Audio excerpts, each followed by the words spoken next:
மக்களே இந்த கரூர் இஷ்யூ சம்பந்தப்பட்டு ஏகப்பட்ட வீடியோக்கள் சோசியல் மீடியால வந்து சுற்றி திரிஞ்சுக்கிட்டு இருக்கு. ஒரு பக்கம் விஜய் அவர்களும் அவருடைய பதிவை வந்து அவருடைய வீடியோவை வந்து போட்டுட்டாரு.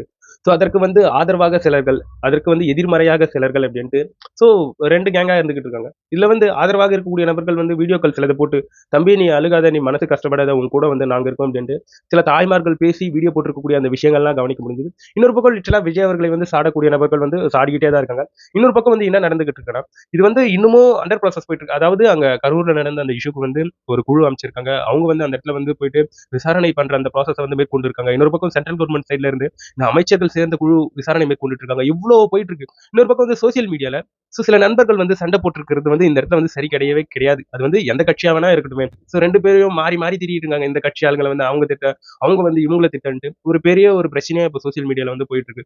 நம்ம வந்து இந்த மாரியான ஒரு சூழ்நிலையில வந்து பாதிக்கப்பட்டு இருக்கக்கூடிய அந்த ஃபேமிலிக்கு கூட தான் நம்ம வந்து நிக்கணும். அவங்களுக்கு என்ன தேவையோ அத தான் இந்த இடத்துல வந்து பேசணும். திருப்பியும் நீ நீ பெரிய ஆளா, நான் பெரிய ஆளா அப்படின்ட்டு பேசுறது இந்த இடத்துல வந்து சரி கிடையாதுன்ட்டு தான் நான் சொல்வேன்.